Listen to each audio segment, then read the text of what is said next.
In the world of true crime, where fascination and horror intersect, there are tales that grip us, challenging our understanding of human nature. Today, we delve into a case that transcends the ordinary, where the thin line between obsession and violence shatters. Brace yourself for the chilling case of Shaye Groves, a woman whose fixation on true crime took a gruesome turn. Imagine a life adorned with images of serial killers, an existence fueled by the macabre. But what happens when the lines blur, and the obsession becomes a catalyst for a real-life horror story?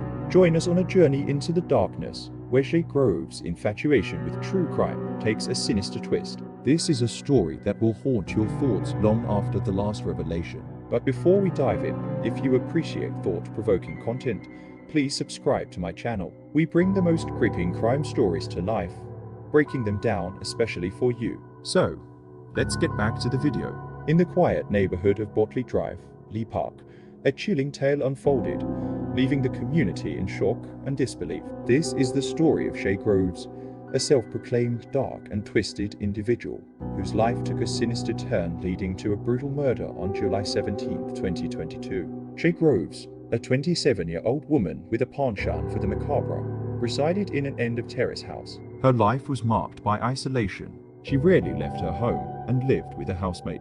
Unemployed and preferring the confines of her dwelling, Groves was known for her unconventional interests. Groves' life took an unexpected turn at the beginning of 2022 when she entered into an on-off relationship with Frankie. The couple shared a mutual interest in BDSM, spending much of their time together, especially in Groves' bedroom, where she had installed CCTV. Groves' morbid interests were evident in her choice of decorations. Framed pictures of notorious serial killers adorned her walls, featuring the likes of Yorkshire Ripper Peter Sutcliffe, Moore's murderer Myra Hindley, and Rose West. Her fascination extended to books about gangsters, with a particular focus on Charles Bronson, and a collection of true crime documentaries. Groves, battling mental health issues including bipolar disorder and complex PTSD, carried scars from a troubled childhood marked by abuse. Her unique sense of humor, coupled with tattoos and piercings, painted a vivid picture of a woman grappling with her demons.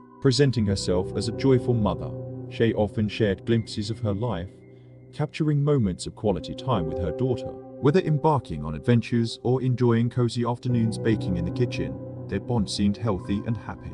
However, a shift occurred. As the world paused in 2020, Shaye's fascination with true crime took a darker turn. Amidst these changes, one constant remained: her unwavering love for her daughter. On social media, Shaye expressed pride in her daughter's independence, making promises to provide guidance through life's highs and lows.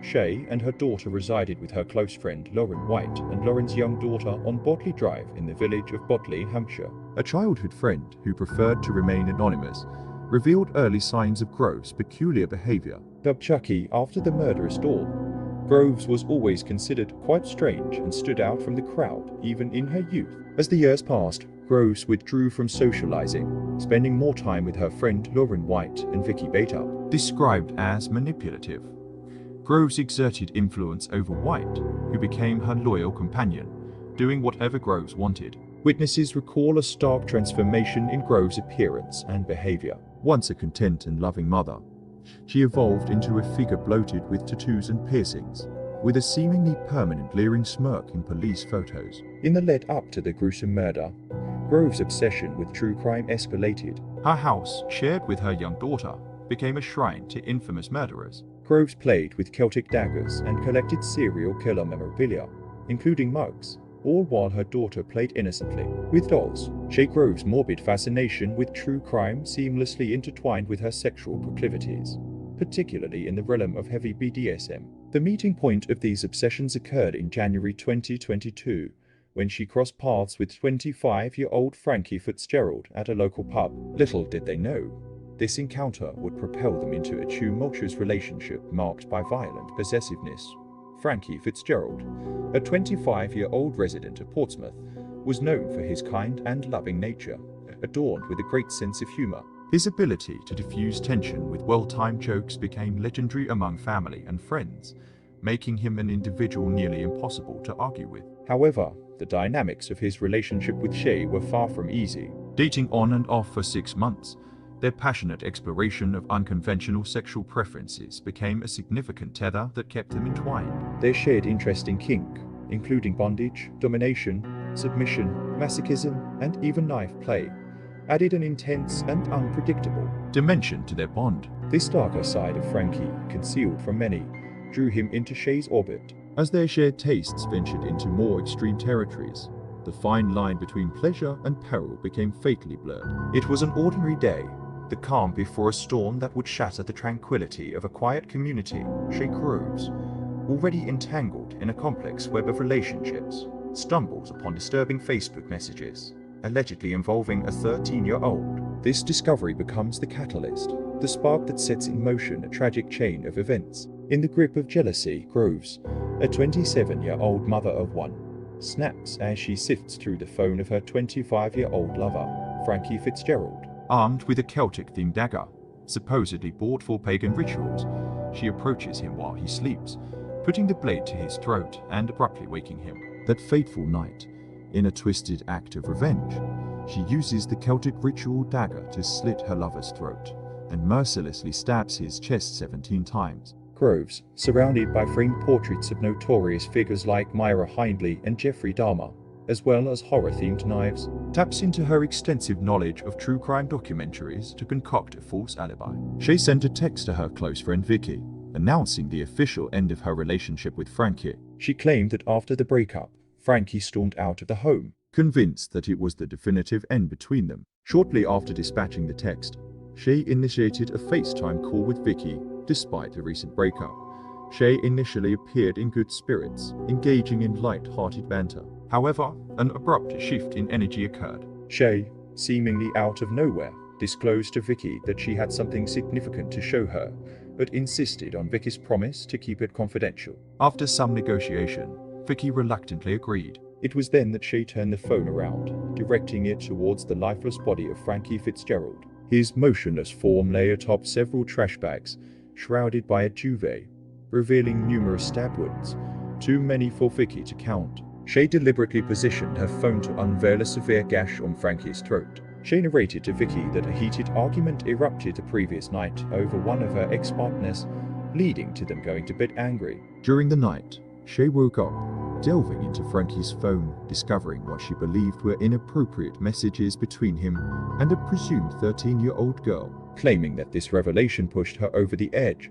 Shaye admitted to grabbing her dagger and stabbing Frankie while he slept. Shockingly, as she divulged this unsettling information to Vicky, Shaye proceeded to clean up the crime scene without displaying any panic, even giggling and laughing. Throughout the conversation, Shaye assured Vicky that she had everything under control. After the cleanup, she intended to bury Frankie in the backyard, hoping people would assume he took his own life after their breakup, attributing it to past struggles with depression. In a calculated and disturbingly elaborate plan, Shaye had already initiated this narrative when she texted Vicky at 5 a.m., claiming Frankie had run off, admitting to Vicky that the text was part of her strategy to establish an electronic alibi and deflect suspicions about Frankie's disappearance. Shaye's actions painted a chilling picture. Vicky, shaken by the gruesome revelation, understands the gravity of the situation and immediately contacts the police and shared every detail of what she had witnessed during the FaceTime call. The authorities,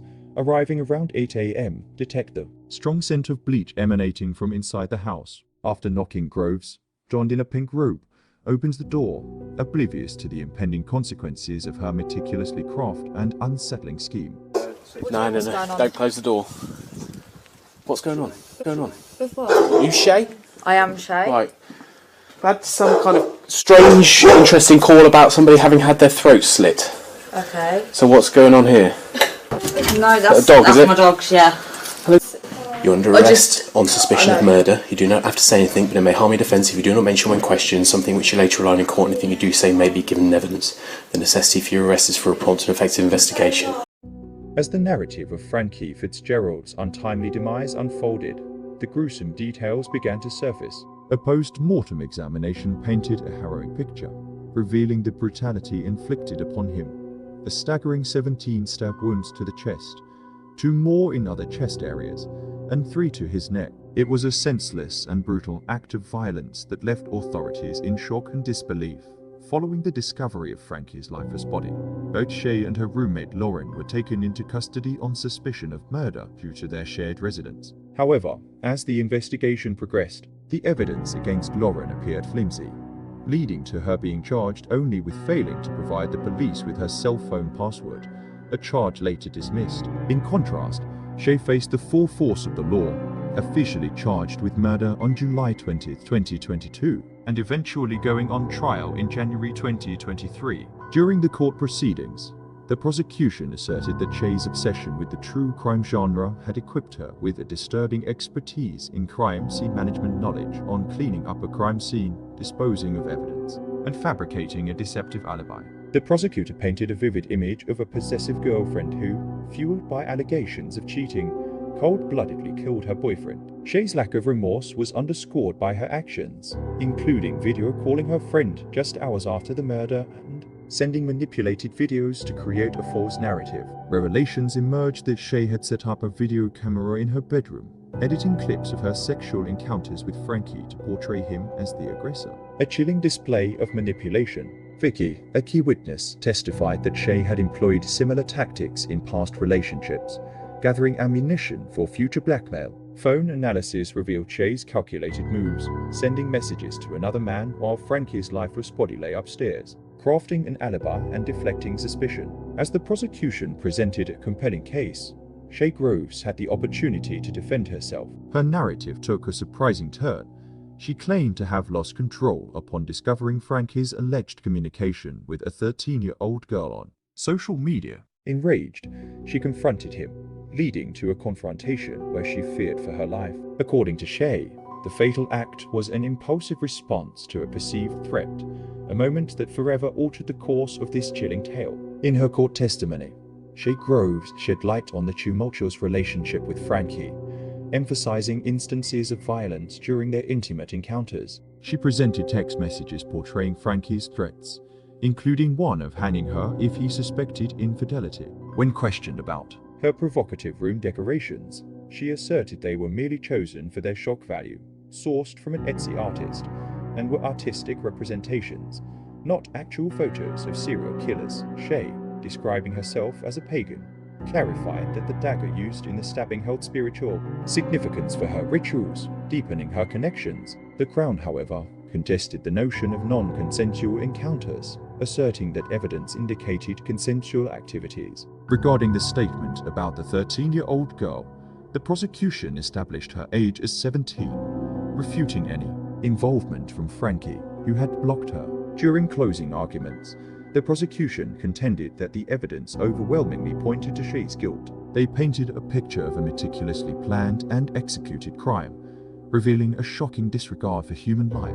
Shaye's calculated attempts to fabricate a false narrative and alibi displayed a lack of empathy for the victim and his family. The prosecution highlighted inconsistencies and logical flaws in Shaye's story, portraying her as a cold-blooded killer driven by obsession and jealousy. On February 17, 2023, after 11 hours of deliberation, the jury unanimously declared Shaye Groves guilty of Frankie Fitzgerald's murder at Winchester Crown Court. Wearing a jacket adorned with a pentagram, Shaye smiled as the verdict was pronounced. The sentencing followed, condemning her to life in prison with the possibility of parole after 23 years. While the case of Shaye Groves is undeniably disturbing, it prompts crucial reflections on the influence of true crime in our society. It serves as a cautionary tale, urging us to be mindful of the media we consume, recognizing its potential impact on our thoughts and behaviors. By doing so, we honor the victims and their families and strive to prevent similar tragedies in the future.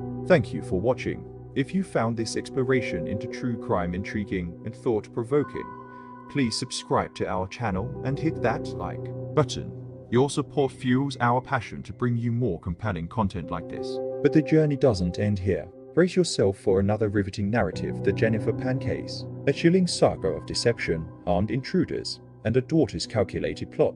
Click the link on your screen to the sinister plot of Jennifer Pan, a case that will leave you questioning the depths of deception. Until next time, let's approach the exploration of true crime with empathy and respect.